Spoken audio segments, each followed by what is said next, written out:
Welcome back. Today we're looking at a tale of two very different visits, one that uplifts communities and gives back, and another that showcases luxury and excess at the expense of the people. We commence our journey with a look at two contrasting scenarios. The first one is the empathetic and caring Prince Harry, who's always eager to lend a helping hand. He steps out into the community, engaging with people heart to heart and giving back. He doesn't need the public's hard-earned money to make his presence felt. No, he arrives armed with resources to aid those in need. His mere presence is a beacon of hope, not a source of bills. Now, let's flip the coin and gaze upon the other side. Picture a royal banquet, a scene gleaming with gold, flickering candles and opulent decorations. It's a sight that could take anyone's breath away. But here's the catch. It's all funded by the taxpayers, the same people who are grappling with escalating costs and the gnawing pang of hunger. It's a spectacle of extravagance that benefits no one but the ones within those gilded walls. One visit is about service, about reaching out and lifting up the spirits of the people. The other, well, it's all about the spectacle. It's about a grand display that, while visually stunning, leaves the people drained. And here's the crux of it all. People are beginning to notice the difference. They're starting to see the stark contrast between these two visits. The veil is slowly being lifted, revealing the true nature of these visits. So we're left with a tale of two visits that couldn't be more different from each other. One that gives and uplifts, and another that takes and drains. Take a look at these two visits. The difference couldn't be clearer. On one side, we see Prince Harry out in the community, meeting people face to face and giving back. Prince Harry's community visits are an interesting study in humility and service. He doesn't arrive with an entourage or a demand for opulence. Instead, he steps out of his comfort zone, right into the heart of the community. He mingles with the people, listening to their stories, sharing their laughter and their tears. He is not just a figurehead, but a participant, an active contributor to the community's well-being. His approach is simple yet profound. He doesn't require taxpayers' money to be hosted. There's no unnecessary pomp or show, no grandeur that's often associated with royalty. Instead, he comes bearing gifts, not of gold or jewels, but of resources that support those in need. His visits are not about him, they're about the people he's visiting. He offers practical help, whether it's funding for a local project, support for a struggling business, or simply his time and attention. Prince Harry doesn't just bring material aid, though. He brings hope. In a world that's often divided and disillusioned, his genuine care and commitment to service are a breath of fresh air. He shows that it's possible to care about others, to give selflessly, and to make a difference. He inspires people to believe in a better tomorrow, to believe in themselves, and to believe in each other. Prince Harry's community visits are a testament to his belief in the power of service. He understands that true leadership is not about being served, but about serving others.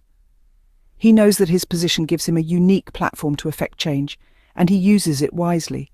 He doesn't just talk about making a difference, he actively works towards it. In a world that often equates power with wealth and status, Prince Harry's community visits are a stark reminder that true power lies in service, in compassion, and in making a difference where it truly counts. His presence brings hope, not bills. And in doing so, he sets a powerful example for leaders everywhere. Now compare that to the other scene, a royal banquet dripping with gold, candles, and lavish decorations. The grandeur of this hall is undeniable, with glistening chandeliers casting a warm, inviting glow over the sea of impeccably dressed guests. The tables are adorned with the finest china and silverware, the food prepared by world-class chefs. An orchestra plays in the background, their harmonious melodies echoing through the hall. The banquet is a sight to behold, a spectacle of sheer opulence that is nothing short of mesmerizing. However, beneath this veneer of extravagance lies a harsh reality. This spectacle, this grand display of wealth and power, comes at a significant cost. Every gold-plated utensil, every imported delicacy, every ornate decoration is funded by the very people who are struggling to make ends meet. The taxpayers, those who work tirelessly day in and day out, are the ones bearing the brunt of this expenditure. The irony is stark and unavoidable. While the banquet guests indulge in the finest wines and the most exquisite cuisine, there are countless people outside the hall who are struggling to put food on their tables. The cost of living continues to rise, and yet the funding for this banquet, this display of grandeur, seems to be an endless fountain. The banquet, intended as a celebration of royalty, becomes a symbol of inequality, a stark reminder of the widening gap between the haves and the have-nots.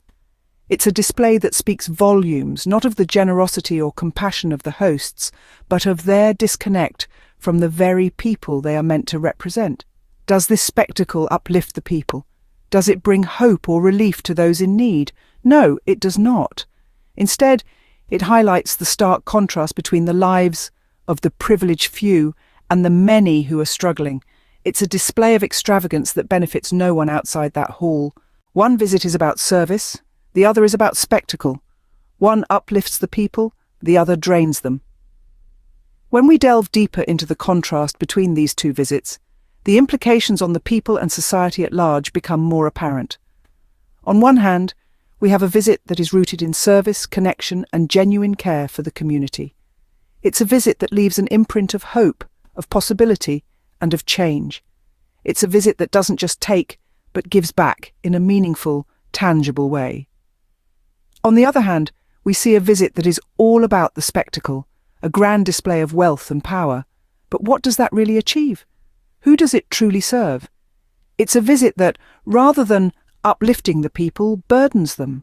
It's a spectacle that, rather than inspiring them, leaves them questioning the value of such extravagance in a world rife with challenges. The impact of these two visits reverberates beyond the immediate communities involved. It sends a message, loud and clear, about the kind of leadership we have and the kind we need. The contrast couldn't be starker. One visit empowers the community, giving them a sense of worth and dignity. It's a visit that respects and values the people, that acknowledges their struggles and offers a helping hand. It's a visit that brings people together, that fosters unity and understanding. The other visit, however, only serves to widen the gap between the haves and the have-nots. It's a visit that flaunts wealth and privilege at the expense of the people, that reinforces the divide rather than seeking to bridge it. It's a visit that alienates rather than connects, that takes more than it gives. The difference in the impact of these two visits is stark, and it's a difference that's becoming increasingly apparent to the people. It's a contrast that's opening eyes and sparking conversations about the kind of leadership we truly need. And the truth is, people are starting to see through the difference. A tale of two visits indeed. So the question is, which kind of leadership do we really need? Leaders who give or leaders who take? This is not a question to be taken lightly. It's a question that goes to the very heart of what we value as a society. It's a question about priorities, about the kind of world we want to live in, and the kind of leadership we believe can get us there. We've seen two starkly different approaches to leadership. One that reaches out, that gives back, that seeks to uplift and empower. This is a leadership that leads by example, that shows that it's possible to be a person of influence and yet remain humble, to have privilege and yet remain aware of the struggles faced by those less fortunate. This is a leadership that understands that true power lies not in what you accumulate, but in what you give away. On the other side, we've seen a leadership that revels in excess, that indulges in luxury at the expense of the very people it is supposed to serve. This is a leadership that seems to believe that the trappings of power are more important than the responsibilities that come with it. It's a leadership that appears to be more interested in spectacle than service. So, which kind of leadership do we really need? The answer, I believe, is clear. We need leaders who are willing to roll up their sleeves and get their hands dirty. Leaders who understand that their role is not just to rule, but to serve. Leaders who are not just interested in power, but in making a positive difference in the lives of those they lead. This is not just about royalty. This is about leadership in all its forms, in all areas of life. And it's a question that each of us must answer for ourselves. So what do you think? Which kind of leadership do you believe we need? Let us know your thoughts in the comments below, and don't forget to like, share and subscribe for more stories that matter.